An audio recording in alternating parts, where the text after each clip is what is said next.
Train, race की गाड़ियाँ, देश का कोई भी सामान जलाते हैं तो नुकसान किसका होता है? एक रेल का जो वैगन है उसकी कीमत 1.63 करोड़ है और कितने डब्बे जला दिए। जिस देश में घर में चूल्हा जलाने को फ्यूल नहीं होता वहाँ रेल के डब्बे जलाए जा रहे हैं और देश जल रहा है।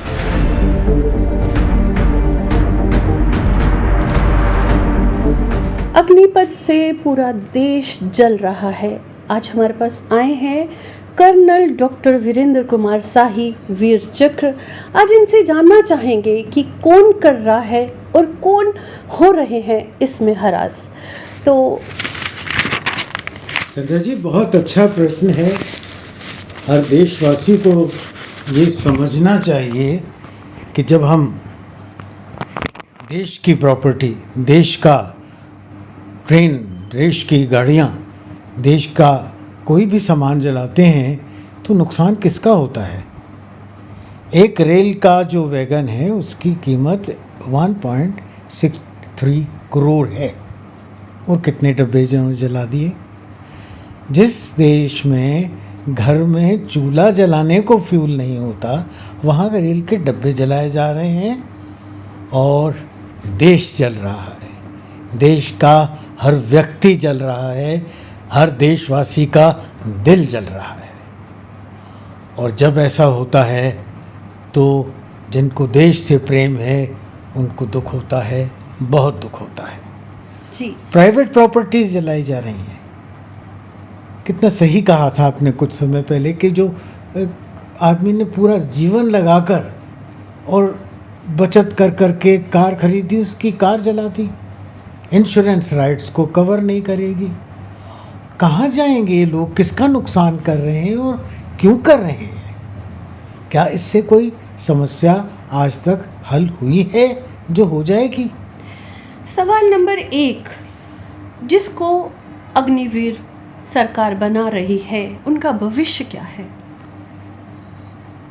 संध्या जी, सोचने की बात है कि जो सरकार ने ये स्कीम निकाली है अग्निपथ की और अग्निवीर बना रहे हैं, ये अग्निवीर बनने के लिए कौन से बच्चे हैं जिनको ये स्कीम लागू होती है?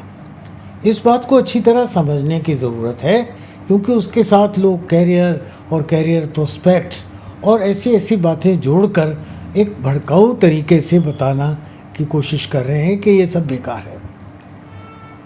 सोचिए, जिस बच्चे ने 10वीं पास करके उसको आगे 12वीं करनी है या नहीं करनी है इसका भरोसा नहीं है। जो सिपाही के लिए भर्ती होने के लिए बच्चे आते हैं, ये आम तौर पर वो बच्चे हैं जो लोअर मिडिल क्लास या बिलो पॉवर्टी लाइन या just about above poverty line के बच्चे हैं। इनको 12वीं करने की मौका मिलेगा जीवन में या नहीं मिलेगा? 10वीं करके आज के अनएम्प्लॉयमेंट में जो देश में चल रहा है उन्हें कोई सुनहरी मौका मिलने वाला नहीं है। अब वो बच्चे अगर अग्निवीर बन जाते हैं,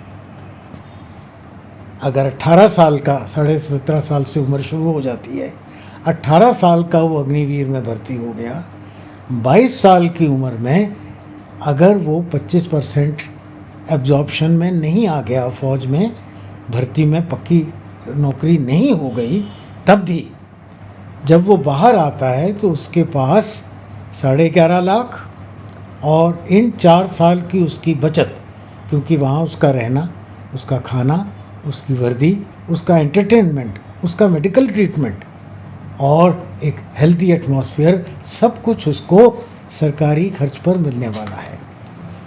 तो जो 30 साल 30,000, फिर 35,000, फिर 42,000 जो तनख्वाह उनकी मिलनी है पहला, दूसरा, तीसरा, चौथा साल, उसके हिसाब से देखा जाए तो लगभग छोटा मोटा खर्च कर कर भी, छुट्टियां काट कर भी उसके पास तकरीबन 11.5 और तकरीबन 8 लाख और 18-19 लाख रुपया होना चाहिए।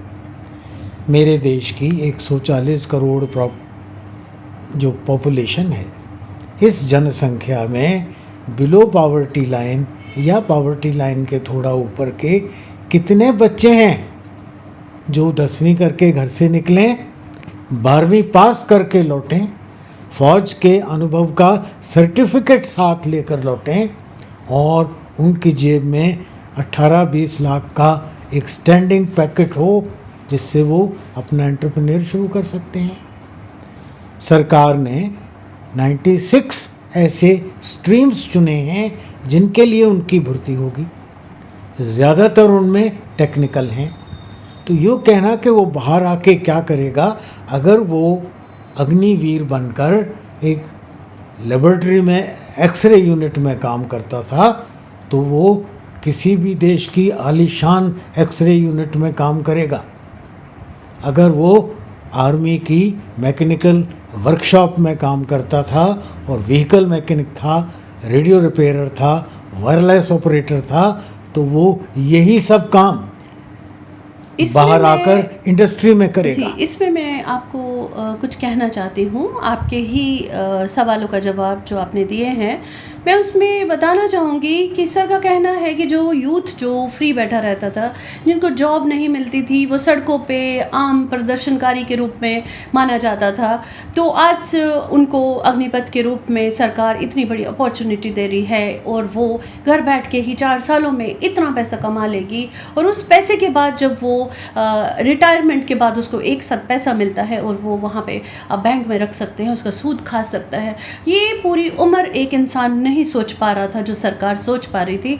लेकिन क्वेश्चन ये है कि आखिर ऐसा क्यों होता है कि देश में जब भी कोई नया प्रस्ताव आता है तो देश में इसका विरोध होने लगता है? क्या लोगों को इसके बारे में पहले से सरकार को अवेयर नहीं कराना चाहिए था? ये दो तरफ का प्रश्न है आपका। जो क्यों होता है, क्योंकि देश में एक खास तबका ऐसा है जो कि वो हर मौका ढूंढते हैं जबकि सरकार के द्वारा किए जाने वाला कोई भी काम में अड़चन डाली जाए, उसको रोका जाए। मैं उतना ही कसूर अपने सरकार के उन नुमाइंदों को बताता हूँ जो दिल्ली में नॉर्थ और साउथ ब्लॉक में बैठकर ये प्लानिंग्स करते हैं। कितने अच्छे तरीके से हमने हैंडल किया था जो 3 तलाक का था। 3-4 साल से एक मूड बनाया गया, पब्लिक को समझाया गया और वो इतना सेंसिटिव इशू था, एक रिलीजियस इशू था और एक धार्मिक इशू होने की वजह से उसमें कितनी सेंसिटिविटी थी, उसको उछाला जा सकता था, पर वो बड़ी शांति से लोगों की समझ आ गया। उसके बरखिलाफ आप देखिए CAA को इन्होंने बिना किसी बैकग्राउंड के, बिना एनवायरनमेंट बनाए, बिना माहौल बनाए लॉन्च किया। NRC को भी उसी प्रकार लॉन्च किया और वापसी पे हमें मिला शाहीन बाग। इसी तरह फार्म लॉज को भी इन्होंने अचानक लॉन्च कर दिया, पब्लिक की ओपिनियन, स्टेक होल्डर्स के साथ सलाह मशवरा किए बगैर, और उसका परिणाम ये निकला कि 1.5 साल 2 साल वो चलता रहा और अंत में सरकार को उनको वापस लेना एक पड़ा। क्वेश्चन ये, फौज पर इसका क्या इम्पैक्ट पड़ने वाला है? क्या आर्मी इन सब से लड़ने को मजबूत रह पाएगी? देखिए, मैं आपको थोड़ा इतिहास बनाना चाहता हूँ। मैं 62 की बात करूँगा जब मैं ट्रेनिंग में था। जब ये युद्ध हुआ 62 में, अलग अलग कारणों से जो सरकार की तैयारी नहीं थी और सरकार ने फ़ौज को तो एक बेकार का ऑर्गेनाइजेशन समझा हुआ था, पुलिस से देश चलाना चाहते थे, तो 62 में हमारे रिवर्सेस हुए। देश को आंखें खोलकर उठकर जागना पड़ा कि हमें फ़ौज की आवश्यकता है। 63 जनवरी फरवरी से लेकर 63 अंत तक बेतहाशा फ़ौज को बढ़ाया गया और इसी तरह जोशीले अग्निवीर की तरह बच्चे फ़ौज में आए। 65 में फिर युद्ध हुआ और उस युद्ध में आधे से ज़्यादा फ़ौज 2 साल नौकरी वाली थी और इसी एज ग्रुप की थी जिसके लिए आज ये हवा फैलाई जा रही है कि ये बच्चे युद्ध कैसे करेंगे। एक प्रश्न बार बार उठाया जाता है, क्या अनुभवहीन बच्चों को लेके फौज उतनी ही मजबूती से देश की रक्षा कर पाएगी? देखिए, इसके उत्तर में मैं दो चीज़ें बताऊंगा। एक तो मैंने बताया कि अगर 65 में जी हमने पाकिस्तान को धूल चटाई जी तो वो इन बच्चों ने ही चटाई इसी उम्र के। जी 65 के बाद फिर फौज को बढ़ाया गया जी और काफ़ी एक्सपेंशन हुआ और फिर और बच्चे आए। मैं उस समय एक ट्रेनिंग सेंटर में ट्रेनिंग बटालियन में था, ट्रेनिंग कंपनी कमांडर था, और ट्रेन किए जो हमने बच्चे जी वो 66 67 में जी शामिल हुए फौज में, जी और 71 में फिर युद्ध हुआ और हमने पाकिस्तान के दो टुकड़े कर दिए। जी बिल्कुल मेरे साथ जो 71 में बच्चों ने युद्ध किया उनमें बहुत से बच्चे इसी एज ग्रुप के थे, यंग थे। जी अगर लीडरशिप स्ट्रांग है, ट्रेनिंग प्रॉपर दिया गया है, जी तो युद्ध करने का, लड़ने का असली उम्र और जोश तो यही होता है। 75% बच्चे नए होंगे तो क्या फौज की कार्यकुशलता पर उसका असर नहीं पड़ेगा? संजय जी, ये एक सवाल बड़े तरीके से लोगों ने फैलाया है, ये सही नहीं है। देखिए, मैं आपको एक प्रैक्टिकल तौर पर बताता हूँ। फ़र्ज़ किया, अब तो ये लागू हो ही रहा है। तो अभी 2022 है। जी 2022 में हमारी 35 लाख आर्मी, एयरफोर्स, नेवी के अगेंस्ट 45,000 बच्चे आ रहे हैं। यस यस क्या परसेंटेज बनता है? जी बिल्कुल 35 लाख में 45 बच्चे आ रहे हैं तो क्या 45,000 बच्चे आ रहे हैं, तो क्या वो 1% भी नहीं है? जी अब अगर युद्ध जैसे ये बच्चे ट्रेनिंग पूरी करते हैं 2023 में हो जाता है तो सिर्फ 1 से 2% बच्चे नए होंगे। 75% कहाँ हो गया? जी अगर युद्ध उसके अगले साल होता है तो शायद ये 5% होंगे। जी अगर ये युद्ध उसके 5 वर्ष बाद होता है तो भी छोटे बच्चे जो हैं वो फिर भी 2% होंगे, क्योंकि जो आज भर्ती हो रहे हैं ये 5 साल बाद 5 साल के अनुभवी सोल्जर हो चुके होंगे। कुछ 4 साल के अनुभवी होंगे, कुछ 3 साल के अनुभवी होंगे, कुछ 2 साल के अनुभवी होंगे। तो छोटी एज का ग्रुप तो वही 2% 3% रहेगा। इस बात को बड़े भड़काऊ तरीके से बताया जा रहा है, और ये परसेंटेज किसकी है? फौज की नहीं। 45,000 जो लिए जा रहे हैं उनके 25% रिटेन किए जाएंगे। जी जी तो उनकी गिनती कितनी हो जाती है? जी 6,000 7,000, बिल्कुल 35 लाख की फौज में। जी तो ये तो मैथमेटिक्स या अर्थमेटिक को घुमाकर एक इस तरह का स्टैटिक्स बनाकर जी, एक जी। भड़काऊ बातें की जा रही हैं। इनमें कोई तथ्य नहीं है और इनको हर बच्चे को ध्यान से समझना चाहिए। आमतौर पर कहा जाता है कि पेंशन बिल को बचाने के लिए अग्निपथ का रास्ता निकाला गया, तो क्या ये देश के हित के लिए होगा? ये सबसे ज़रूरी तो ये है, जैसा कि कारगिल युद्ध के बाद एक कमेटी बनाई गई थी जिसने कारगिल युद्ध की सख्त माउंटेनस पहाड़ियों पर युद्ध का पूरी तरह से जायज़ा लेकर ये रिकमेंडेशन दी थी कि एक समय आ गया है जब हमें इतने सख्त इलाकों में युद्ध करने के लिए कम उम्र की फ़ौज रखनी चाहिए। इस रिकमेंडेशन को 93 में ठंडे बस्ते में डाल दिया गया, और अब जब गलवान में फिर चाइना के साथ भिड़ंत हुई तो चाइना में ये जो अग्निपथ वाला 4 साल हम कर रहे हैं उनके यहाँ 2 साल के लिए भर्ती करते हैं वो। तो वो 2 साल के बच्चे 19-20 साल की उम्र के थे चाइना के, जबकि हमारे बच्चे उससे उम्र में ज़्यादा थे। हालांकि जांबाज थे, तगड़े थे, कुछ बहुत यंग थे, कुछ इतने ज़्यादा यंग नहीं भी थे, और उन्होंने चाइना को डबल से ज़्यादा कैजुअल्टी दिया। पर एक लेसन फिर निकल कर आया कि फ़ौज की आयु को, औसत आयु को यंग बनाने की आवश्यकता है, और मैं समझता हूँ पहला कारण ये है।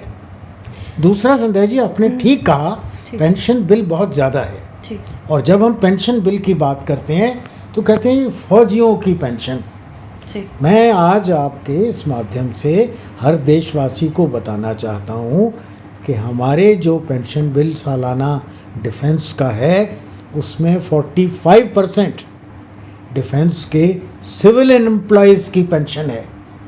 और सिविल एम्प्लॉयज़ वो लोग हैं जो बॉर्डर में युद्ध करना तो दूर, जिन्होंने कभी वर्दी नहीं पहनी, जिन्होंने कभी हथियार नहीं उठाया, जो या सेक्रेटेरिएट में काम करते हैं, कैंटोनमेंट बोर्ड्स में काम करते हैं, या वर्कशॉप्स में काम करते हैं, या अकाउंट्स में काम करते हैं। वो लोग जो कि डिफेंस एम्प्लॉय ज़रूर हैं, पर रक्षा और युद्ध से उनका कोई देना नहीं। वो 45% हमारी जो पेंशन बिल है वो उनको जाता है। पेंशन बिल को कम करने के और भी तो तरीके हो सकते हैं। इनको कम करिए जो बिना युद्ध किए पेंशन ले रहे हैं, जी। या इनको किसी और महकमे से पेंशन दीजिए। डिफेंस से क्यों देना इनको?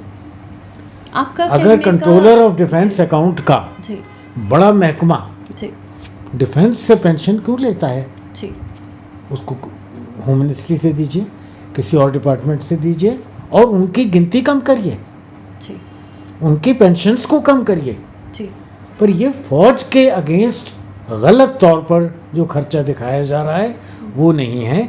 उसके अलावा मैं ये भी कहना चाहूँगा कि और बहुत से ऐसे पेंशन्स हैं जिन पर अंकुश लगाने की ज़रूरत है।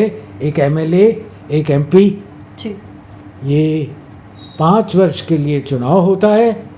अगर वो पूरे 5 वर्ष काम करते हैं, जी अगर काम करते हैं या नहीं करते हैं, पेंशन के हकदार बन जाते हैं। अगर एमएलए दोबारा एमपी बन जाएं तो 2 पेंशन के हकदार बन जाते हैं। वो फिर एमएलए बन जाएं तो 3 पेंशन के हकदार बन जाते हैं। और ऐसे भी लोग हैं जो कि 10-10 पेंशन ले रहे हैं। क्या उनकी पेंशनों को कम नहीं किया जाना चाहिए? एक तरफ कहा जाता है कि यूथ फ्री बैठा रहता है, नौकरियां नहीं मिलती। कहीं बैंक में एक नौकरी निकलती है तो वहाँ देखा जाता है कि 10,000 से लोग बच्चों की भीड़ इकट्ठी रहती है, लेकिन उतनी नौकरियां नहीं होती। और दूसरी तरफ सरकार इतने अच्छे उनको ये सारे अग्निपथ के जो इन्होंने तरीके निकाले हुए हैं, उससे यूथ को वो कहीं ना कहीं बिजी रखने वाली है। तो आपको नहीं लगता है कि सरकार कुछ ना कुछ अच्छा तो कर रही है, लेकिन कहीं ना कहीं वो जल्दबाजी कर रही है? कहीं ना कहीं सरकार को ऐसा नहीं करना चाहिए जैसे 3 तलाक के टाइम उन्होंने टाइम दिया, लोगों को अवेयर किया और लोगों की समझ में आई, और ये 3 तलाक का मसला इतना शांति से इम्प्लीमेंट कर बैठा। तो जब भी ये नए रूल निकालती है सरकार, तो आपको नहीं लगता है कि सरकार को पहले लोगों को समझाना चाहिए इसके बारे में, इसके नफ़ा नुकसान के बारे में पहले लोगों को अवगत कराना ज़रूरी है, ना कि 1 मिनट के अंदर ऐसे फैसले थोपना जिसकी समझ लोगों को नहीं होती और बाद में ऐसे हाहाकार मच जाता है, देश पूरा सुलगने लगता है। सही कह रहे हैं सुंदरा जी आप। मेरे ख्याल ये जो इसका इम्प्लीमेंटेशन बहुत जल्दबाजी में किया गया, और उस जल्दबाजी की वजह है कि इसकी इतनी अपोजिशन हुई। यहाँ मैं एक और सवाल ज़रूरी समझता हूँ बताना कि आज हमारे देश की सबसे बड़ी समस्या क्या है। ये जो नौजवान बेरोज़गार बैठे रहते हैं, जिनको कोई पत्थरबाजी के लिए पैसे दे देता है, कोई उनको हड़ताल करने के पैसे दे देता है, कोई उनको रेल जलाने के पैसे दे देता है। एक अनुशासनहीनता पूरे देश में फैल गई है, घर घर तक फैल गई है। छोटा भाई बड़े भाई की आज्ञा मानने को तैयार नहीं है, बच्चे माता पिता की आज्ञा के साथ चलने को तैयार नहीं हैं। मैं समझता हूँ ये एक बहुत बड़ी पहल की है सरकार ने, पूरे नेशन के कैरेक्टर को एक अनुशासित फौज के रास्ते से बाहर निकालने की। और ये अग्निवीर जो फौज में रेगुलर नहीं हो जाएंगे, ये जहाँ कहीं भी जाएंगे देश में, एक अनुशासन उनके साथ जाएगा, एक देशभक्ति का संदेश उनके साथ जाएगा, एक हेल्दी रूटीन ज़िंदगी की कि 6 बजे उठना है बिगुल के साथ, दिन भर काम करना है, आज्ञा मानना है, और जो भी टास्क है उसको कंप्लीट करना है। ये सब अच्छी बातें फौज में सीख कर जो आएंगे, ये पूरे देश की प्रगति में काम आएगी। आपको फौज में 36 साल हो गए, आपने 3 युद्ध लड़े हैं, और इसका आप क्या देश को एक संदेश देना चाहते हैं? संध्या जी, मेरा सबसे पहला और सबसे बड़ा संदेश यह है कि देश सर्वोपरि है। जी। ये बात यूक्रेन ने साबित कर दी। बड़ा खुशहाल देश था यूक्रेन। जी। यूक्रेन का अनाज आज शिप्स में लोडेड पड़ा है, कोई ख़रीदने वाला नहीं है। जी। बड़े आलीशान मकान थे, बड़े आलीशान बिल्डिंग्स थी, बड़ी बढ़िया रोड्स थी, बहुत बेहतरीन सिटीज़ बने हुए थे। जी। आज उनमें से कोई चीज़ नहीं है, भुखमरी है, लोग मर गए हैं। अच्छे अच्छे मॉल्स, अच्छी अच्छी बिल्डिंग, अच्छे अच्छे बाज़ार तहस नहस हो गए हैं, क्योंकि देश नहीं रहा।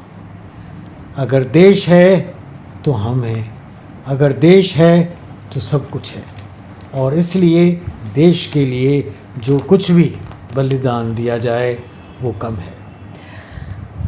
आज की गुफ्तगू कर्नल डॉक्टर वीरेंद्र कुमार शाही वीर चक्र जी के द्वारा आप सबको अवेयर किया गया, और बहुत सारे ऐसे क्वेश्चन थे जो आपकी तरफ से हमारे यहाँ पे पूछे गए थे। आपकी कहानी हमारी जुबान से, आपके क्वेश्चन हमने पूछे कर्नल डॉक्टर वीरेंद्र शाही जी से, और उन्होंने बखूबी से इसके लिए बहुत अच्छे से उन्होंने आंसर दिए और देश को अवगत कराया, नौजवानों को बताया कि आपका फ्यूचर जो है आपके सामने है। आपको अपने फ्यूचर के लिए क्या करना है, क्या सही है, क्या गलत है, इसका फैसला आप सबके ऊपर छोड़ा जाता है। क्या आप जल्दबाजी में देश को फिर से सुलगाना चाहते हैं, या देश को फिर से सोने की चिड़िया बनाना चाहते हैं?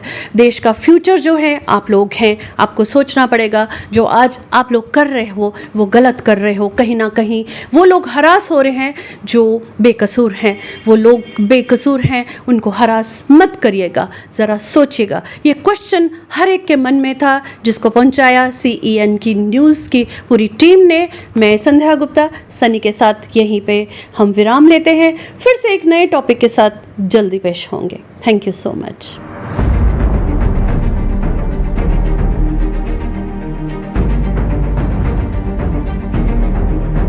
ट्रेन, देश की गाड़ियाँ, देश का कोई भी सामान जलाते हैं तो नुकसान किसका होता है? एक रेल का जो वैगन है उसकी कीमत 1.63 करोड़ है, और कितने डब्बे जला दिए। जिस देश में घर में चूल्हा जलाने को फ्यूल नहीं होता, वहाँ रेल के डब्बे जलाए जा रहे हैं और देश जल रहा है।